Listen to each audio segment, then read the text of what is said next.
और तुम्हें अकेला छोड़ रहा हूं।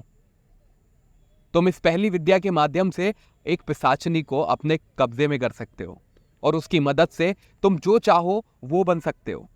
दुष्यंत उनके पैरों में गिर जाता है कि गुरुदेव, मुझे भी वहीं ले चलो जहां आप जा रहे हो। लेकिन तांत्रिक ने बोला कि एक जगह मैं बहुत समय तक नहीं रुकता। ये तो तुम्हारा सौभाग्य है कि इस जगह में आया था और तुम मुझे यहां मिल गए। मैंने तुम्हें इतनी विद्या सिखा दी है कि अब तुम्हें जीवन में कभी भी किसी चीज के लिए मांगने की जरूरत नहीं पड़ेगी। अब तुम्हारे ऊपर निर्भर करता है कि इस विद्या से तुम क्या बनना चाहते हो।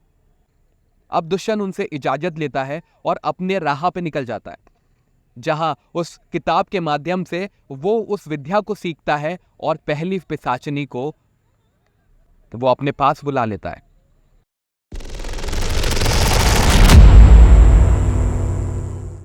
अब वो पिशाचिनी दुष्यंत से बात करने लगी है।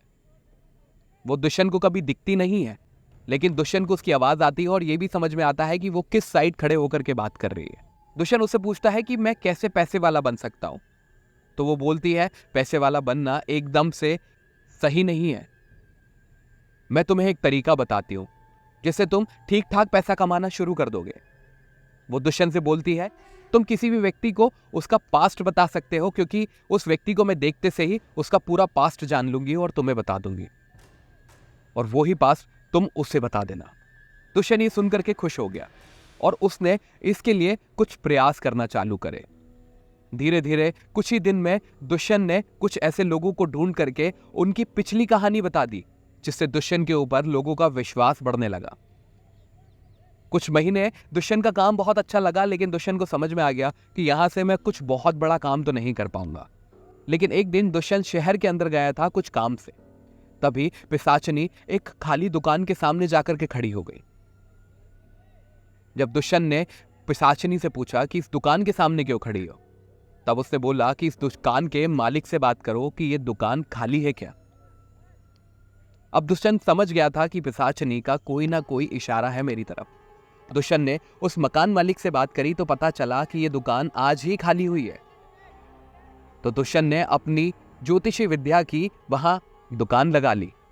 समय के साथ दुष्यंत वहां इतना पॉपुलर हो गया कि अब उसके यहां भीड़ लगने लगी। मात्र 100 रुपए की फीस में दुष्यंत लोगों का पास्ट बता देता था, और उसी पास्ट के भरोसे लोग उस पर विश्वास कर लेते थे कि वो फ्यूचर भी बता सकता है। और मनगढ़ंत फ्यूचर भी दुष्यंत बता देता था। कई सारे लोगों का फ्यूचर सही हो जाता था, लेकिन पास्ट एकदम एग्जैक्ट सारी घटनाएं जानने के बाद कोई उस पर शक नहीं करता था।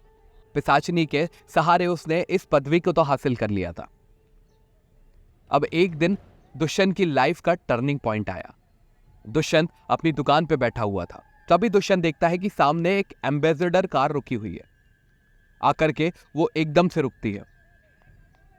उसमें से एक सेठ जी निकल करके आते हैं। सेठ जी के चेहरे पे गुस्सा है। तभी कार के दूसरे गेट से एक महिला उतरती है, जो देखने में बहुत ही खूबसूरत है। बहुत सुंदर महिला जिसने आसमानी कलर की साड़ी पहनी हुई है।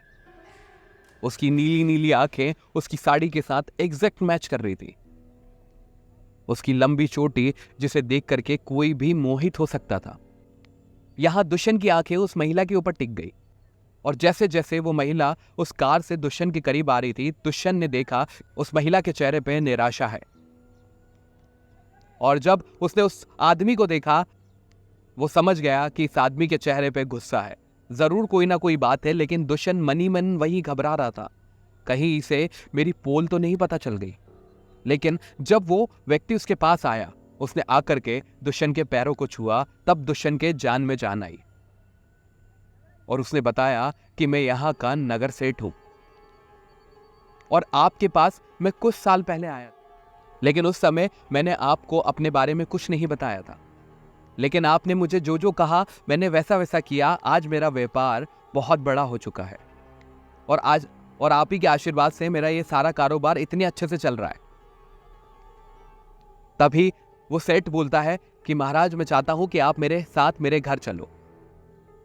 दुष्यंत उसके साथ चल देता है, और दुष्यंत थोड़ा सा संकोच में है। तब वो व्यक्ति बोलता है कि महाराज, आपके जितने भी लोगों की आज फीस है वो सारी फीस मैं आपको दे दूंगा, लेकिन आप मेरे साथ चलिए। दुष्यंत ये बात सुनकर के खुश हो जाता है और उस सेठ के साथ उसकी कार में बैठ जाता है।